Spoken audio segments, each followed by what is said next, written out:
안녕하세요. 크립토티입니다. 이번 시간에는 투자에서 성공을 하신다면 또 주변에서는 아마도 운이 좋았다라고 얘기를 할 겁니다. 무슨 내용인지 살펴보시죠. 금리 인하 기대감이 살아났다 이미 다 들으셔서 알고 계시죠. 특히 이제 트럼프 대통령이 이 크리스토퍼 월러 이사를 저는 이제 그 탑3 안에 이분이 들어간다고 보고요. 개인적으로는 이분이 다음에 연준 의장이 될 확률이 높다라고 봅니다. 지켜보시면 알겠죠. 이분의 발언이 컸죠. 12월 금리 인하를 지지한다. 그래서 어찌됐건 금리 인하 확률이 81%까지 갑자기 치솟았습니다. 제가 얘기를 왜 계속 드리냐면요. 대세에 지장이 없지만 이것을 계속 얘기를 드리는 이유는 오히려 이런 것들에 일희일비 안 하셔야 된다는 얘기를 드리려고 하는 거예요. 30%에서 81% 갔으면 다시 또 30 몇 % 갈 수 있는 거 아닙니까? 이걸 저는 프레임 작업이라고 했어요. 프레임 작업에서 벗어나실 수 있는 분이 제가 보니까 그렇게 많지 않아요. 왜? 전 세계 언론들, 정치인들, 기업인들 자본으로 주식회사 이제 상장된 기업들 주식 많이 들고 있으면 대주주죠. 이것을 통해서 전 세계를 들었다 놨다 하는데 이것을 내가 벗어날 수 있다? 이 프레임을 내가 뚫어낼 수 있는 나만의 통찰력이 있다? 몇이나 될까요? 이분들은 본질을 볼 수가 있습니다. 그냥 왔다 갔다 가격이다, 금리 이번에 인하 안 하고 동결하면 끝이다. 고르지 않으셨으면 하는 마음에 계속 얘기를 드린 겁니다. 지난 3분기를 봤더니 코인 시장 별로 안 좋았는데요. 크립토 VC, 그러니까 코인 관련된 기업의 투자가 굉장히 많이 됐다. 414건. 이제 규모로 치면 2022년 말 이후에 두 번째로 크다. 일단 22년 말에 FTX 그 파산이 있었지 않습니까? 그때 분위기 정말 안 좋았거든요. 누군가는 피냄새를 맡았을 때 그 VC들은 코인 회사에 돈을 엄청나게 투자했다는 것을 알 수 있어요. 지금이 거기에 거의 버금말 만큼 지난 3분기긴 하지만요. 투자를 많이 했었다. 근데 재밌는 게 있어요. 총 414건 중에 이 중에 딱 7개 코인 회사 관련된 기업의 전체 금액의 절반이 투자가 됐답니다.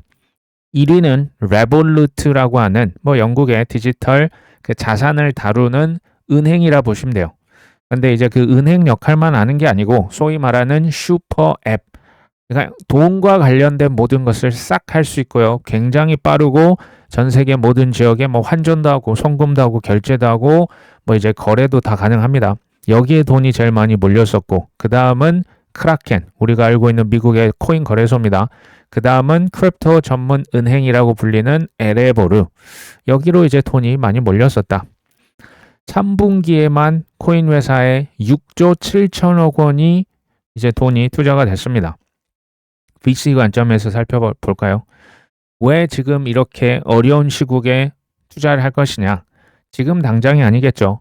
미래에 큰 돈이 그쪽으로 흘러 들어갈 섹터에 투자를 하거나 미래에 큰 돈을 벌어들일 플랫폼, 슈퍼앱, 거래소 이런 쪽으로 투자를 하지 않았겠습니까?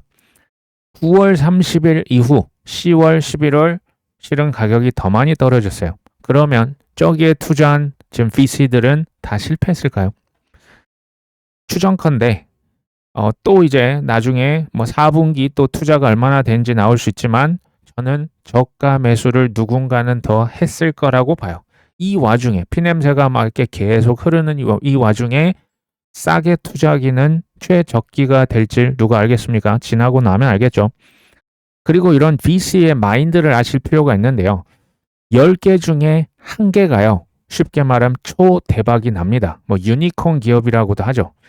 사실 10%도 채 안 돼요. 그러니까 10개, 20개, 30개, 심지어 50개 투자했는데 그 중에 1개, 2개가 초대박이 나면 나머지의 모든 손실을 커버하고도 훨씬 더 남습니다. 이런 방식으로 VC는 실은 투자를 합니다. 그리고 우리처럼 이제 시간표를 딱 정해두기보다는 사실은 그 기간도 정해져 있어요.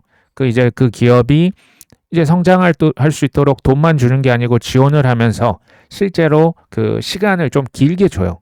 뭐 이제 상장을 돕는다 할지 뭐 제품 개발하고 이게 나오는데 시간이 오래 걸리는데 실제로 그 해당 기업의 지분이나 토큰을 못 파는 기간이 정해져 있어요. 뭐 베스팅이라고 하는데 이런 기다림의 기간을 뭐 짧게는 3, 4년이지만 길면 뭐 5년, 10년을 기다립니다. VC들이 이렇게 하고 있어요. 우리는 여기에서 저가 매수 좋죠. 기다리는 거 좋습니다. 하나는 바꿨으면 좋겠어요. 10개 중에 하나만 걸려라 보다는 저는 이제 특히 좀 투자 경력이 얼마 안 되신 분들일수록 뭐 10개, 20개 하실 필요 저는 없다고 봐요. 5개 미만, 뭐 2개, 3개, 많으면 5개. 요 정도. 그리고 그 코인은 망하지 않아. 상폐되지 않아. 미국 뭐 정부에서 뭐 블랙록에서 전통 금융에서 채택을 했어. 뭐 ETF 승인돼서 지금 돈 자금이 이 와중에 몰리고 있어. 그런 코인들 위주로 하셔서 이제 10개 중 하나 대박이 아니고요. 전 하나도 잃지 않는 투자가 되셨으면 좋겠다. 그리고 오를만 하면 떨어지고요. 떨어질만 하면 오르죠. 이걸 쉽게 말하면 여기에서 제가 보면 대부분은 안 그래도 힘든데 계속 털어버리니까 이게 힘들어요. 이게 오래 걸릴 가능성을 우리가 염두에 둬야 됩니다. 지금 뭐 12월 10일 뭐 금리 인하한다고 하지만 코인에서는 뭐 하루가 뭐 이제 주식에 거의 뭐 일주일 혹은 한 달에 비견될 만큼 변동성이 매우 큽니다. 아직 초창기이기 때문에 시총도 작거든요. 왔다 갔다 계속 우리의 피를 말릴 수 있어요. 그냥 꾸준히 믿음이 있는 코인을 뭐 월급이 되고 수입이 들어오는 대로 그냥 꾸준히 저는 모아갈 생각입니다. 이 뉴스도 아마 다 보셨을 거예요. 바이낸스에서 블랙록 토크나 펀드 비들이라고 했죠. 이것을 담보로 활용을 할 수 있게 발표를 했었습니다. 블랙록의 토크나 펀드 비들은요. 쉽게 말하면 그냥 기관 전용 MMF 펀드다. 그러니까 머니마켓 펀드라고 생각하시면 돼요. 전 세계 특히 이제 미국에 있는 기관 투자자들이 수시로 입출금을 할 수 있고요.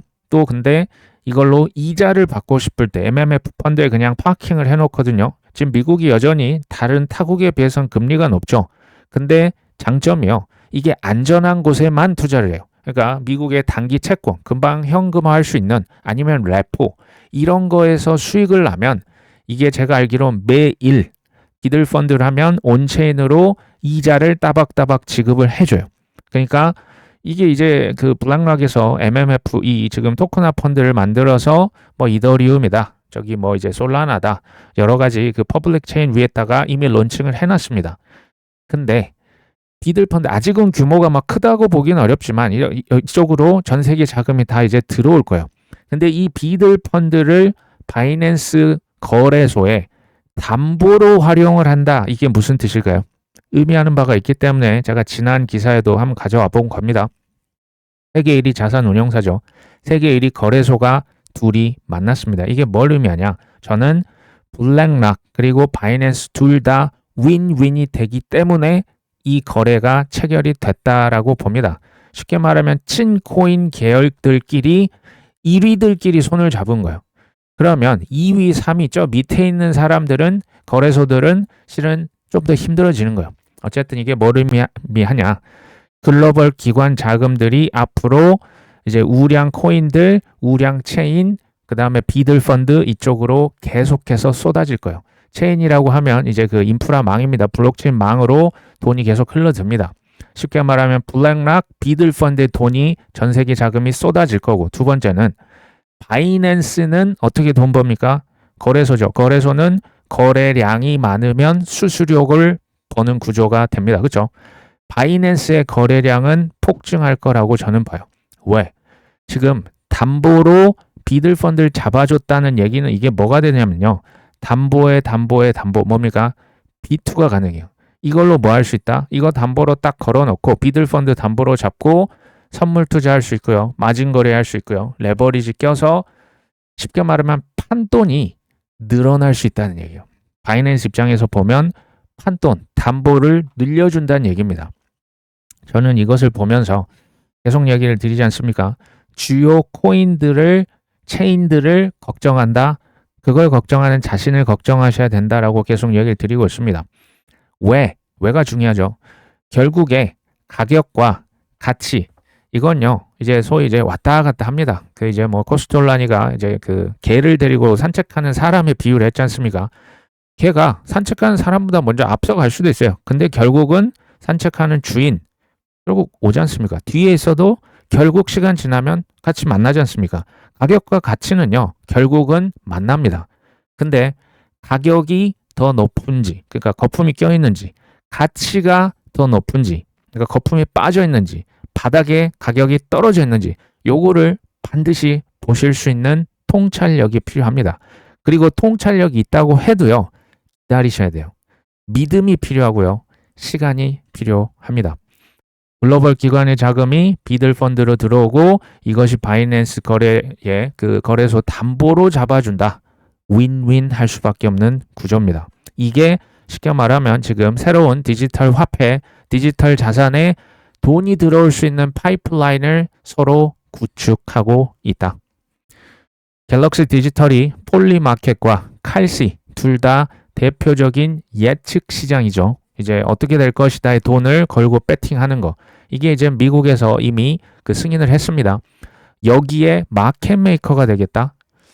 마켓 메이커는 이제 유동성을 집어넣는 거죠. 예측 시장의 대표적인 두 곳에서 마켓 메이커가 되겠다.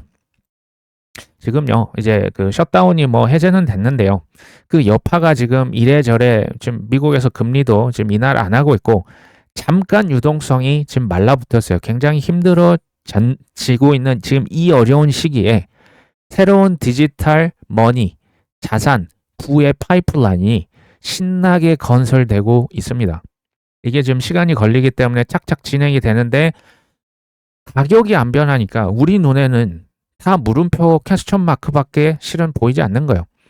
향후에 엄청난 양의 돈이 찍힐 겁니다. 예전처럼 종이돈이 아니죠. 디지털 화폐가 될 겁니다. 뭐 스테이블 코인, 토큰, CBDC 이런 거 굉장히 많이 찍힐겠죠. 그러면 우리가 돈을 투자로서 벌려면 미래 유망 투자처를 찾아야 됩니다. 타이밍이 제일 중요한 거 맞는데요. 종목도 정해야죠. 종목이 뭐가 좋을까요? 이 찍힌 엄청난 양의 돈이 어디로 집중적으로 흐를 것이냐가 중요합니다. 잘 알고 있죠. AI와 크립토입니다. AI, 뭐 버블 논란이 있지만 저는 지금 조금 장기적으로 보고 있어요. 저는 참고로 AI 주식을 들고 있지는 않습니다.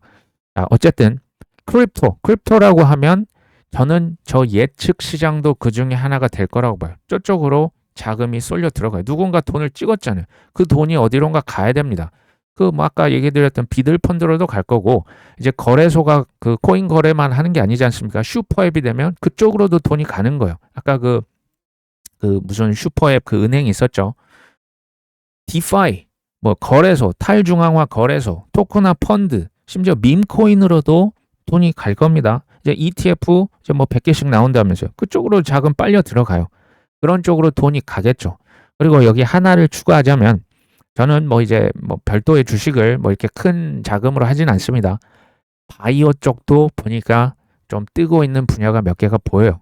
항노화 그리고 비만 이쪽으로도 지금 전 세계 자금이 계속 몰리고 있다라는 느낌을 강하게 받고 있습니다. 어쨌든 예측 시장, 디파이, 뭐 자산 토큰화, 인공지능이 쓸 화폐가 뭐가 될까요? 토큰화 디파이 예측 시장에서 어떤 화폐가 쓰일까요? 기존의 종이던 아니겠죠. 이게 스테이블 코인이 될 겁니다. 그리고 스테이블 코인의 시가총액이 늘어나면요. 기본적으로 크립토의 시총도 늘어난다라고 보시면 뭐 대략 얼추 특히 이제 시간 지나면 그 맞아 떨어져요. 스테이블 코인 CBDC가 고속도로에 다니는 차량의 비율을 했죠. 차량이 많아지는데 고속도로가 그대로 좁으면 되겠습니까? 고속도로 이제 크립토, 블록체인 망도 같이 커질 것으로 저는 보고 있습니다. 칭코인, 반코인, 뭐 JP모건, 블랙락 조금은 대비가 됩니다. 제가 여기서는 JP모건과 블랙락의 차이점에 대해서 한번 좀 얘기를 드려보려고 합니다. 칭코인 세력과 같은 경우, 뭐 트럼프 대통령, 뭐 이제 그 블랙락과 같은 경우죠. 달러 스테이블 코인 좋아하죠. 반코인, JP모건, 미국에 있는 은행들, 연준 이런 데는 달러 스테이블 코인 안 좋아합니다. 대신에 JP모건 뭘 좋아할까요? 블랙록은 아까 얘기 드렸다시피 비들 펀드를 어디 위에 런칭했습니까? 이더리움 위에 가장 먼저 런칭을 했습니다. 이더리움은 아시다시피 퍼블릭 블록체인, 누군가의 허가가 필요가 없어요. 그러니까 인터넷이다 생각하면 되죠. 전 세계 어디든지 누구나 쓸 수 있는 겁니다. JP모건은 JPM 코인, 스테이블 코인을 2018년부터 개발했었고요.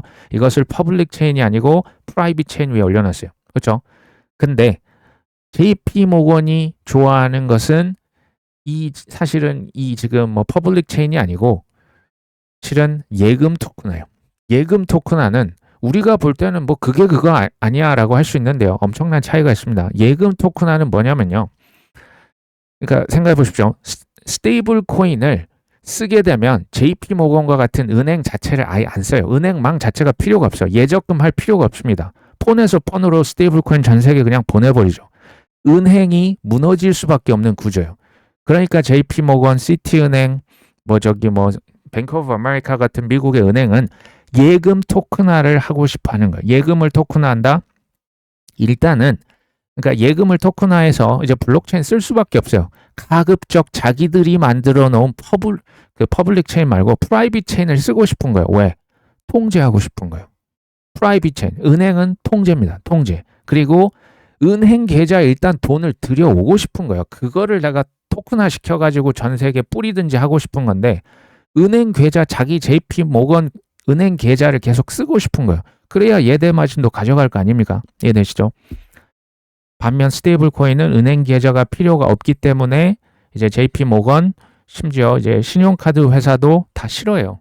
본인들이 그간 이제 먹고 살았던 것은 이게 사실 전 세계 네트워크 비자 카드, 마스터카드 그 망을 다 이제 깔아놓고 비싼 수수료 지금까지 잘 받아 먹었지 않습니까?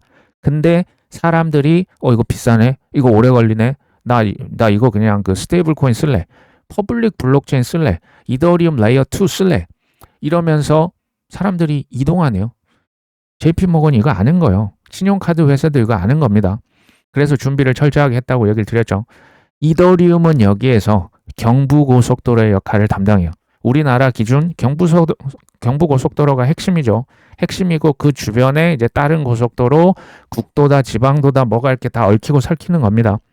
그리고 솔라나 망, 리플망, 스텔라망, 아발란치망, 헤데라망, 알고랜드망, 이더리움 레이어 2 망들을 쓰는 거죠. 고속도로 굉장히 지금 널찍널찍하게 좀 너무 심하다 싶을 정도로 특히 이더리움 레이어 2 많아졌죠.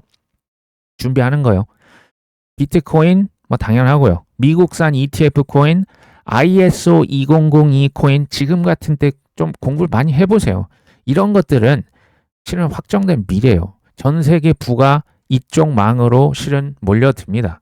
그러면 리플망에서 XRP를 먼저 쓰겠죠. 자동차를 다른 코인도 토큰도 돌아다닙니다. 꼭 이제 리플망에 리플 XRP만 다니는 건 아니잖아요. 우선적으로 XRP를 쓰겠다라는 얘기예요.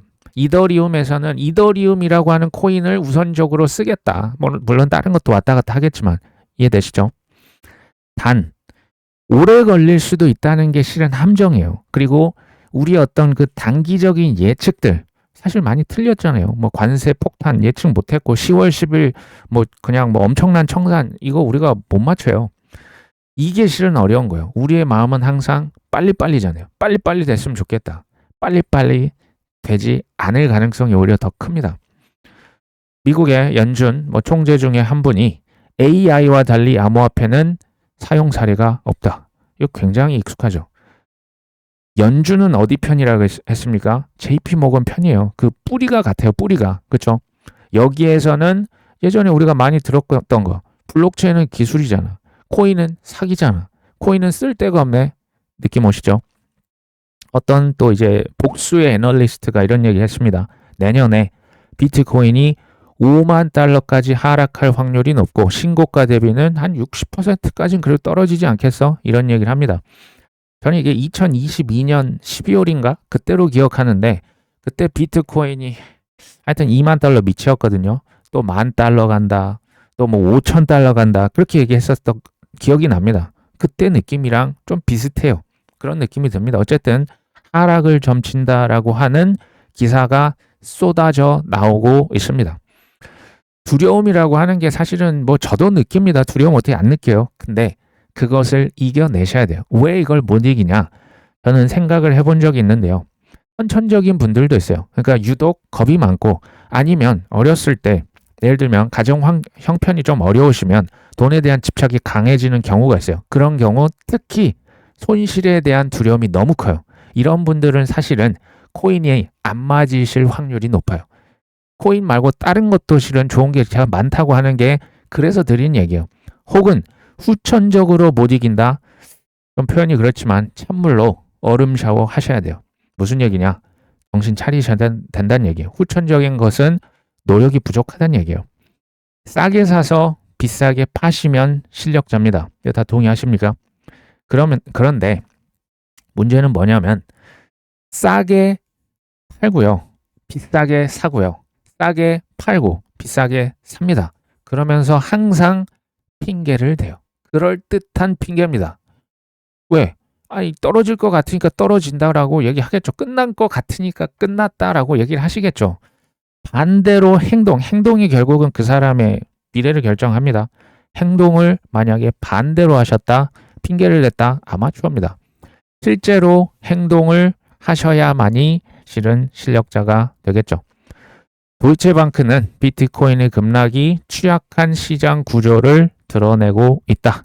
뭐 위험 회피 심리, 연준의 매파 신호, 규제, 조금 지금 좀 뜸해진 것 같은데 기관 자금 유출, 장기 보유자가 팔았다며 악재 뉴스가 말 그대로 종합 선물 세트처럼 지금까지도 쏟아지고 있습니다. 그렇죠? 근데요, 왜 이렇게 집중적으로 악재 뉴스, 심지어 지금 저건 다 말입니까? 행동입니까? 그냥 말이에요. 그냥 알고 보면 그럴 것 같은데, 그럴 가능성이 있는데 맨날 이런 얘기입니다. 한번 우리가 곰곰이 생각해 보실 필요가 전 있다라고 봅니다. 또 하나의 말이 있죠. 그러니까 싸워요. 반코인은 코인을 공격하고요. 친코인은 코인을 뭐 찬양하겠죠. 신시아 루미스 이쪽은 친코인 쪽입니다. JP 모건의 반코인 정책을 비판했다라고 나오네요. 친코인 인사, 그러니까 여기 누굽니까? 블랙락, 뭐 트럼프 행정부, 뭐 코인 회사들, 로비스트죠. 반코인 누굴까요? JP 모건, 뭐 연준, 저 민주당의 예전에 뭐 엘리자베스 워런 의원, 뭐 이런 분들 목숨 걸고 서로 로비하고요. 피터지게 사실은 싸우고 있습니다. 클래버티법 지금 뭐 코인베이스 그 브라이언 암스트롱 대표도 맨날 그쪽에 가서 내가 오늘 누굴 만났어. 지금 의견을 뭐 이제 곧 있으면 될 것 같은데 또 본인도 열심히 하고 있는 거예요. 그 뭐 그냥 가만히 로비했다고 그냥 알아서 척척척 그런 거 없습니다. 이게 지금 잘못하면 JP 모건도 지금 그 큰 어떻게 보면 기존의 큰 독점적인 혜택이 다 날아가게 생겼는데 가만히 있겠습니까? 로비한데 장난 아니에요.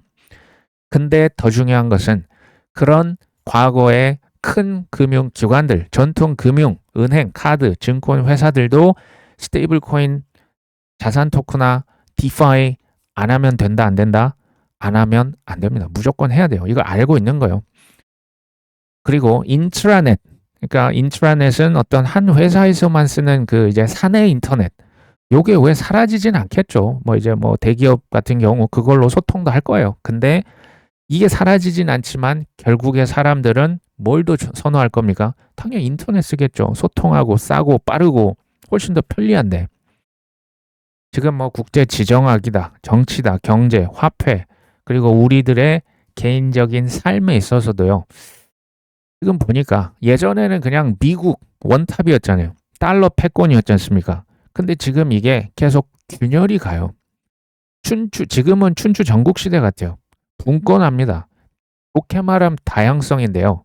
이제 달러 패권에 조금씩 금이 가기 시작하니까 미국에서 사실은 거의 이제 약간 좀 깡패로 돌변했지 않습니까? 트럼프 정권 이후로. 자, 무슨 얘기를 드리냐? 과거의 성공 방정식을 버리셔야 돼요. 제로 베이스입니다. 이제는 뭐 서울대 나왔다? 취업 안 됩니다. 무조건 이제 뭐 그냥 골라서 가던 시절 그런 시절 이제 갔어요. 그리고 뭐 이제 한때 유행했던 뭐 선생님, 뭐 공무원, 그리고 한때 유행했던 뭐 AI, 뭐 코딩 자체도 제가 보니까 뭐 바이브 코딩이라고 해서 그냥 말로 코딩하면 5분 내에 나를 위한 앱을 이미 만들어주고 있어요. 지금부터는 정말 각자 알아서 생존을 하셔야 되는, 누가 나를 도와주는 사람이 없다는 얘기를 지금 드립니다.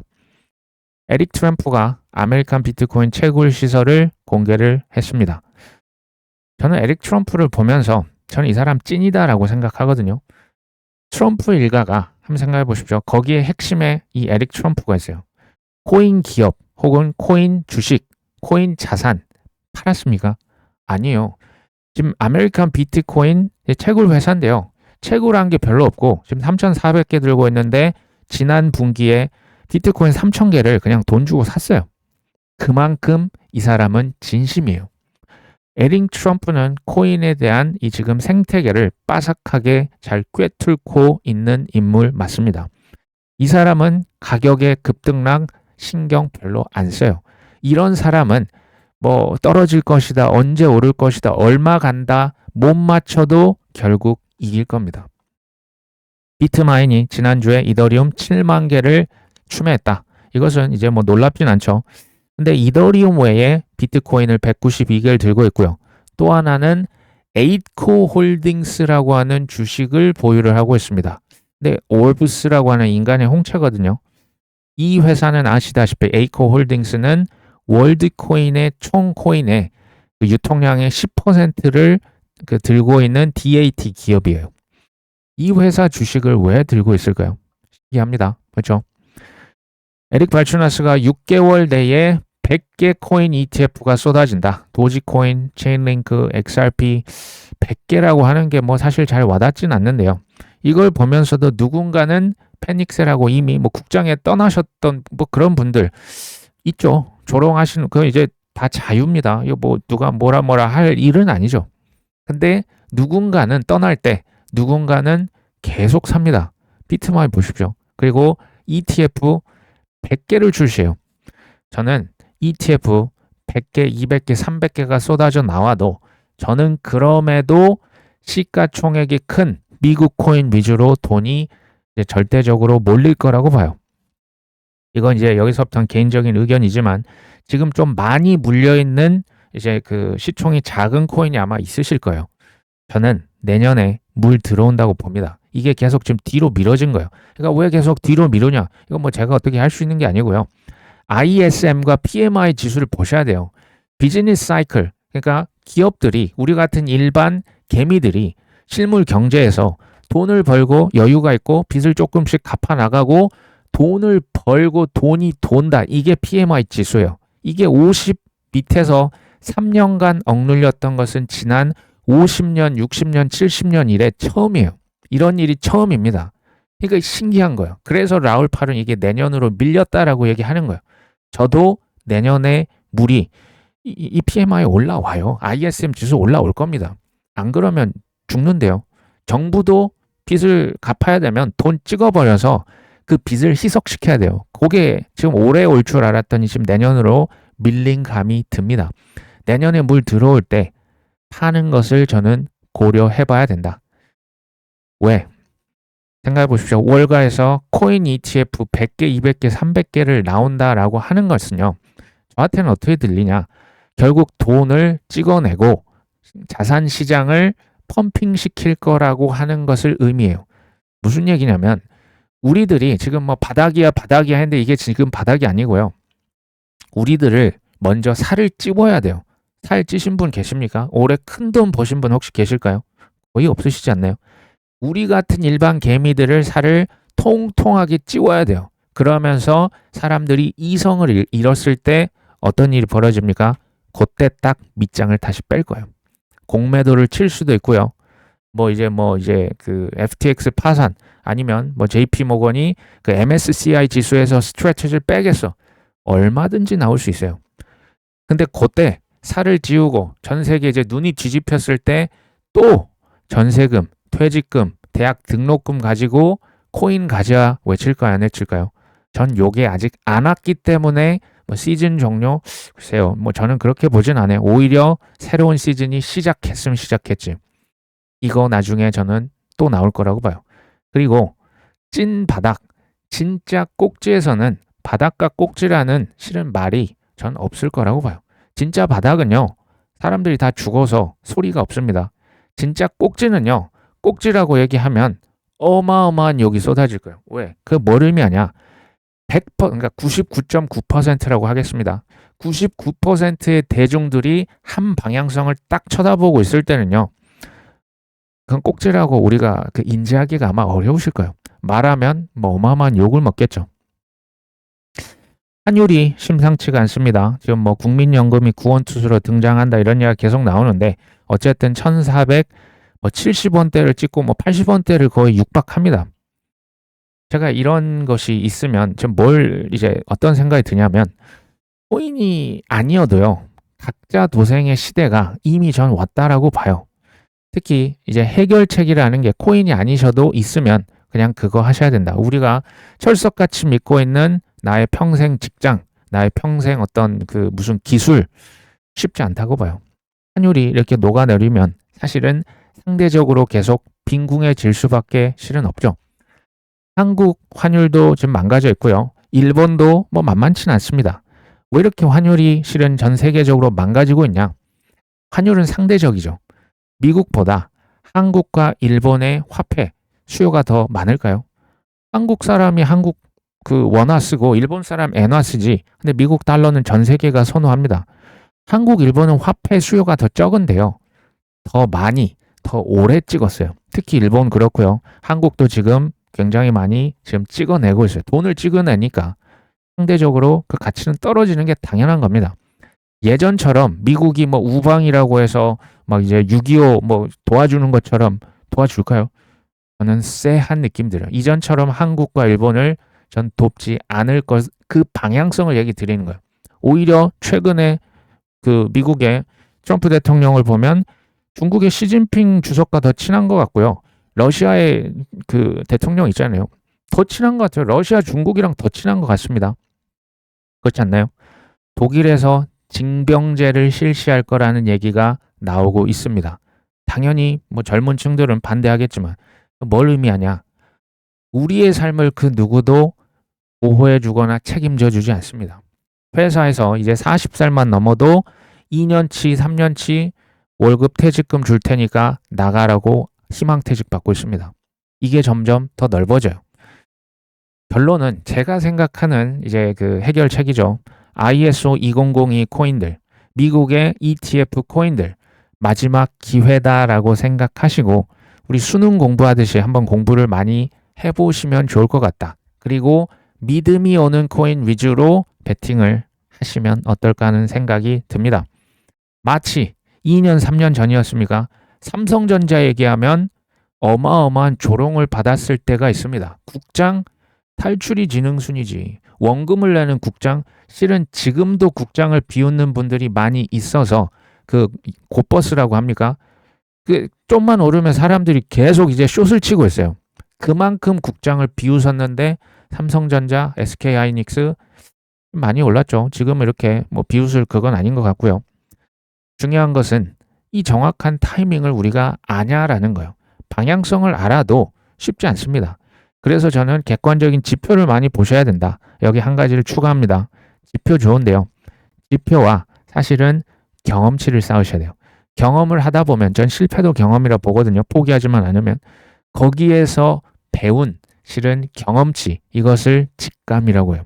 지표와 직감 활용하실 수 있는 거 실은 다 활용을 하셔야 돼요. 이거 맞아? 바이 더 딥 했는데 계속 바닥이 무너질 때 어떤 사람은 존버를 할 겁니다. 그런 사람들이 마침내 큰 수익의 구간을 느끼는 것은 이미 수년이 흐른 뒤겠죠. 마이클 세일러가 이런 얘기를 했습니다. 그들은 우리가 운이 좋았다라고 할 것이다. 마침내 우리 구독자분께서 성공 투자를 하는 그날이 오면요. 아마 사람들은 저 김대리는 일 제대로 안 하고 뭐 그러는 것 같더니 운은 하여튼 진짜 좋았어 라고 얘기를 아마 또 할 겁니다. 그때 우리 구독자님 뭐라고 대답하실 겁니까? 미리 생각을 해놓으시면 좋을 것 같아요. 이제 잘 탈출하시고 응 맞아. 맞아. 나 운 진짜 좋았지 라고 얘기하시면 어떨까요? 이날이 속히 왔으면 좋겠습니다. 오늘 방송은 여기까지 합니다. 끝까지 시청해 주셔서 감사합니다.